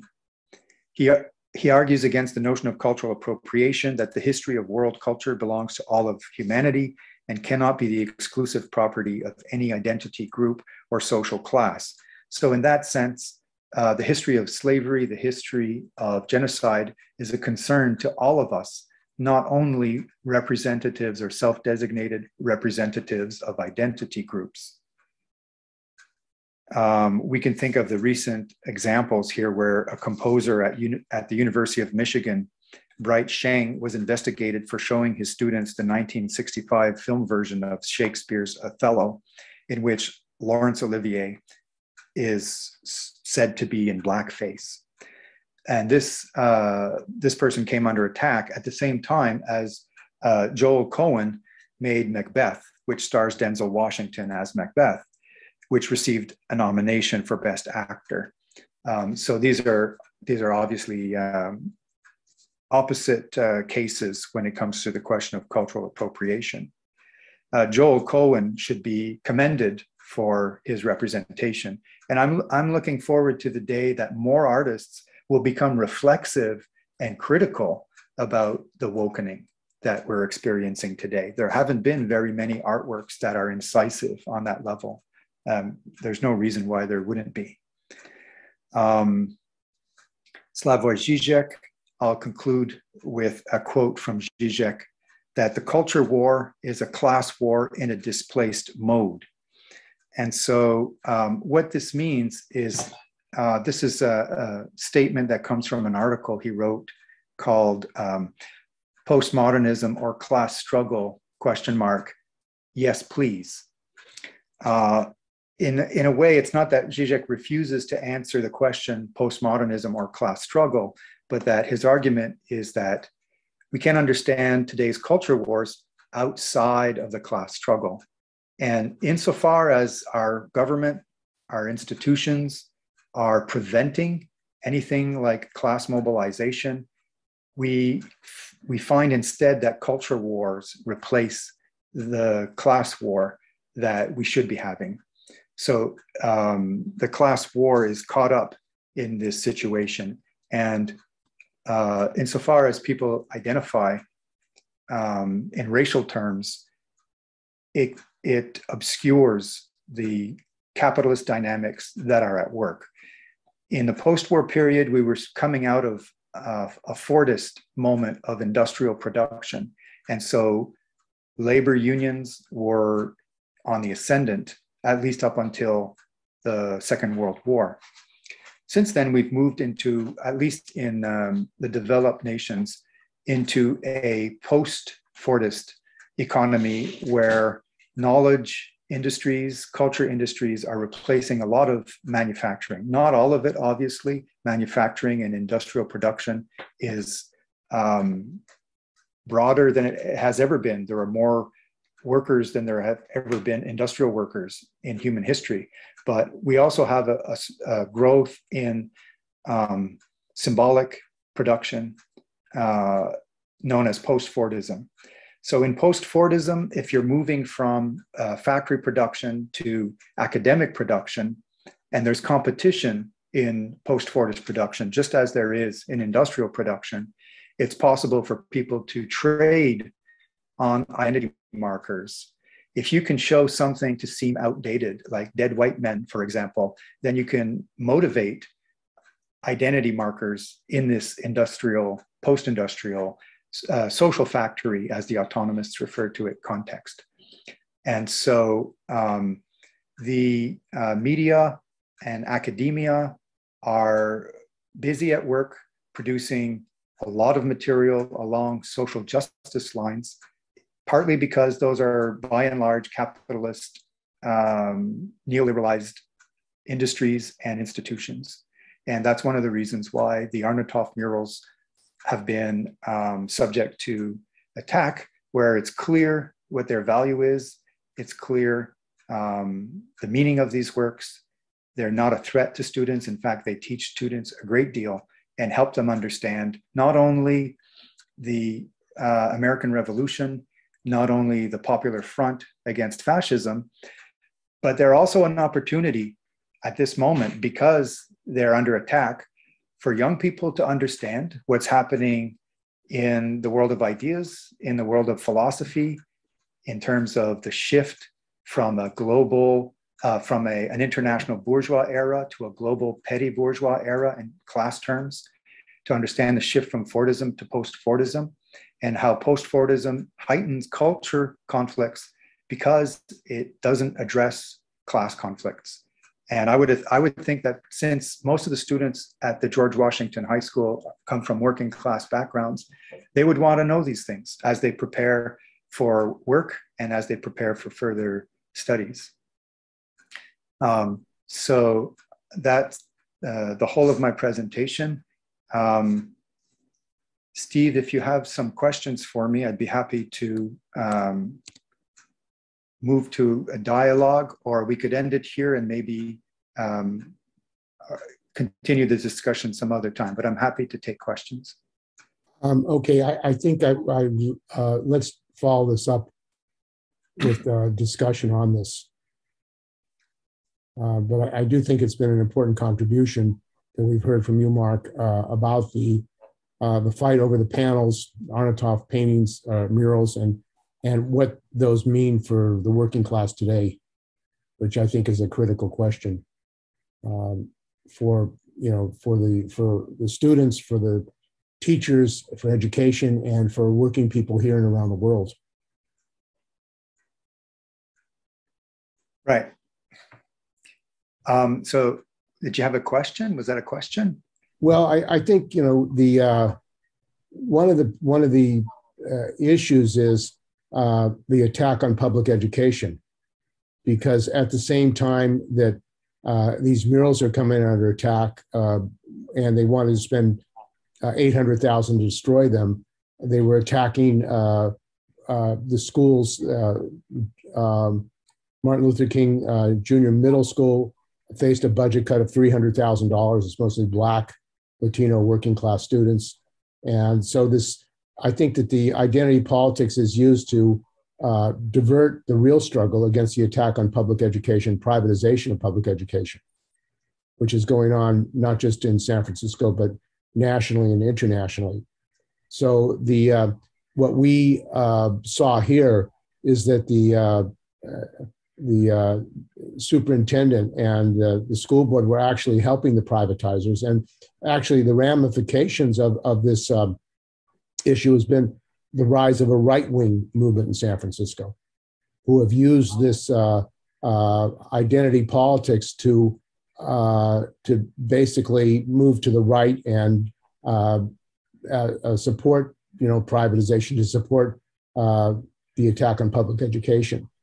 And I think that's important, that we have to, confront that this identity politics confuses people and diverts the real struggle against the capitalists and their agenda for the destruction of public education and privatization of our society. One of the important points to be made is that Allison actually said that let a capitalist buy the murals. Let's sell the murals to some of the owners. So that's, I think, really one of the lessons we can learn, that they would actually publicly say that. Let's dispense with the murals. Maybe you can comment on that. Yeah, thanks for mentioning that. I didn't talk about right-wing identity politics very much. Of course, there is a right-wing identity agenda, an ethno-nationalist, white supremacist agenda. Because I'm a leftist, I tend to focus on leftist critical theory. And so I'm a little bit more interested, I'm more involved with these debates as they are developing on the left. The sort of three-part aspect to Nancy Fraser's political breakdown. In the US, you often have a dual notion of left and right, much of it oriented towards electoral politics. So a Democratic Party politics and a Republican Party politics. And it's clear that these are two facets of the same neoliberalism. With the Republican Party at this point, just sort of breaking bad, going broke, with the most fascistic, ridiculous, backwards policies in order to somehow, in a typical fascist way, by appeal to irrationality. And the point that an interesting thinker called Zeev Sternhell, who passed away recently, and is Israeli scholar of fascism, made, is that although we tend to think of fascism as irrationalist, that it actually has an intellectual, ideological history and program, that it isn't completely, out of the blue. In the case of the Republican Party, it's with Trump, it's so bizarre because it's mixed in with reality TV that it's really designed to generate clicks, right? It's not half as articulate as fascism was, let's say, in the 1920s. But the point that Sternhell makes is that around 1900 to 1920, most of the ideas that fascism developed came from the left. It came from, that's why Nazism was known as National Socialism. They took their ideas, they took their theory of history from Marxism, essentially, and they were influenced by syndicalists, and they were basically anti-bourgeois. They were, in a way, really distraught by the extreme bourgeois indifference, almost like the aristocracy of the 18th century, to the conditions of working people. Of course, Hitler had his own agenda, his own reasons for that. And so they wanted to basically steal the thunder of the communist and socialist and Marxist left by taking its theory of history. And what they did is they took World War I as a lesson. The lesson of World War I is that workers would rather fight against other workers and in favor of the bourgeoisie of their independent nations, their distinct nations, than fight against the bourgeoisie. So workers would rather fight against other workers from other countries for the sake of patriotism and nationalism than they would want to fight against the ruling class in their own country. And so from that, they took the lesson that if you want to be successful in your bid for power, that just like the bourgeoisie wanted to be successful against the aristocracy by gaining the support of the working masses, the peasants, the fascists needed that base. They needed public support. And so they thought they could find that public support through nationalism. And so they made nationalism the definition of totality. Everything is about race, essentially. And of course, this is in some ways a camouflage for a capitalist project that is in crisis. And so we have the same thing today. We have neoliberalism, which is in crisis, which is turning to war as the solution for its inability to manage economic matters, and not even trying, to be frank, to be clear, though there are structural built-in problems that even the powers that be, if they wanted to, couldn't address because the system is not designed to address those issues. And so rather than a kind of, we do have a kind of ethno-nationalist fascism with the Republicans who are now against abortion, contraceptives, gay marriage, etc. They're maybe against divorce at this point. It's hard to know.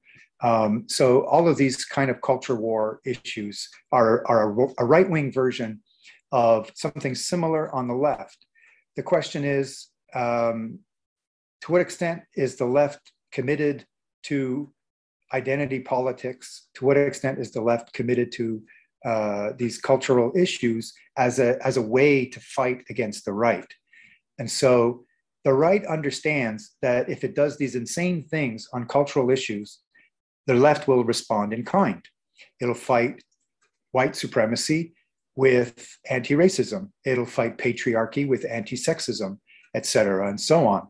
So what happens is that when these become the way that people understand themselves, they understand society, they understand politics, you move very far away from the concerns and the strategies that have been developed on the left through anarchism, socialism, communism, and Marxism. And that's where the debate is really in academia. In academia is, can you even have these macro modernist politics in a postmodern era where everything is micro-political? I'm not saying that these are the thoughts of board members or people who are making decisions about education. It could be that some of those people are not aware of these issues. In other words, it's functioning in the kind of the ideological, in the most basic sense of ideology, as something that you think but that you're not aware of, that you don't know why you think that, because it's simply taken as common sense. So in this basic sense of ideology, they may be doing it without thinking about it. That's possible. Or they may be doing it in a much more interested, self-aware, practical or ideological sense, in a sense of propaganda.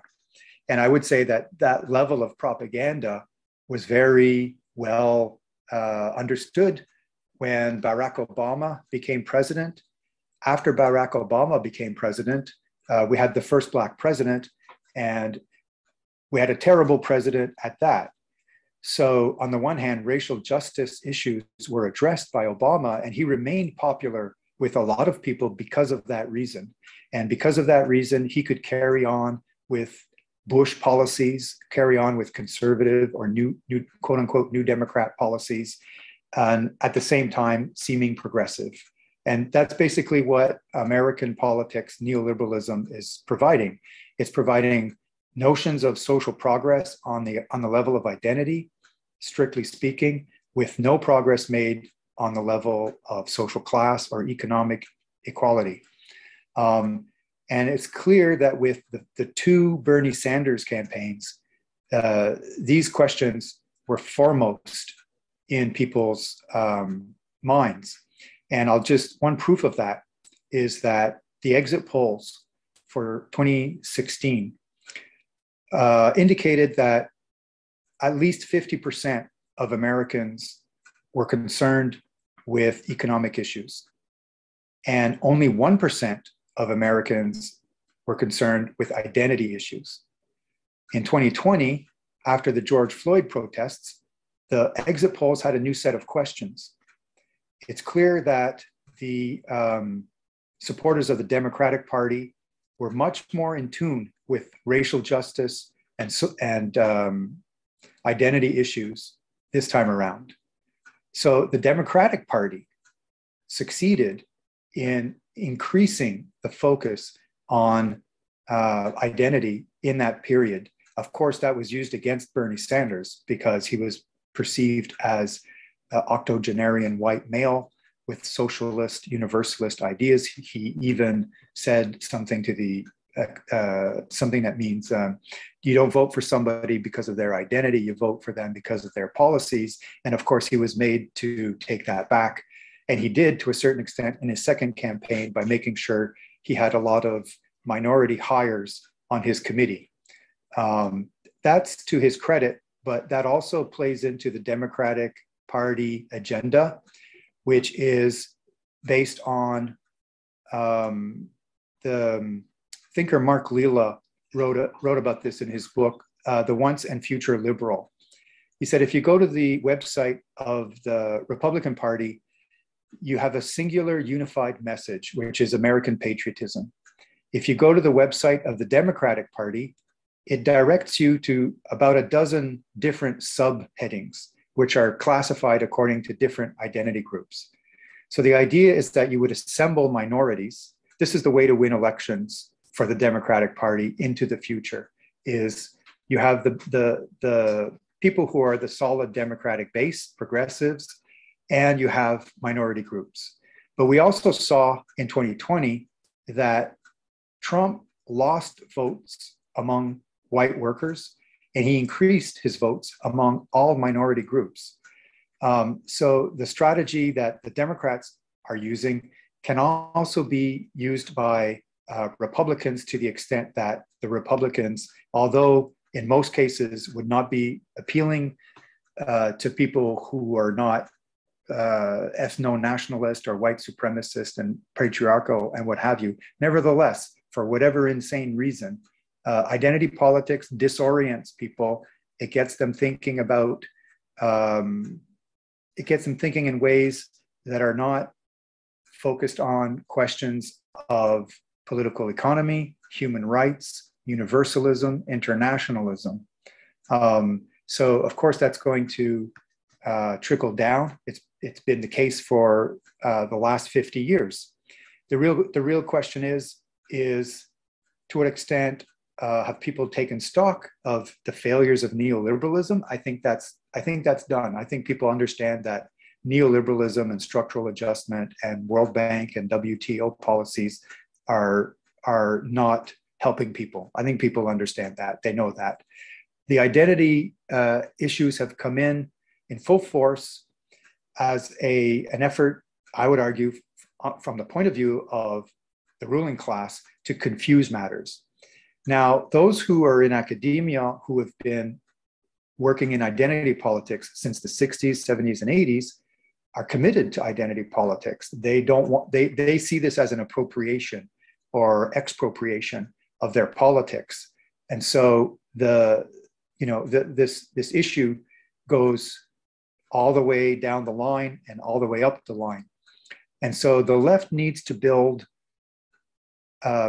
slogans, concepts, ideas, because very often people will choose simple solutions to complex issues. So for example, in the 1930s, there was the slogan, "Black and white, unite and fight." We need ideas of this sort to help us see the problem in a simple way, while those slogans and those campaigns and whatever they are have to in some ways also be embedded in the complexity of the issues. All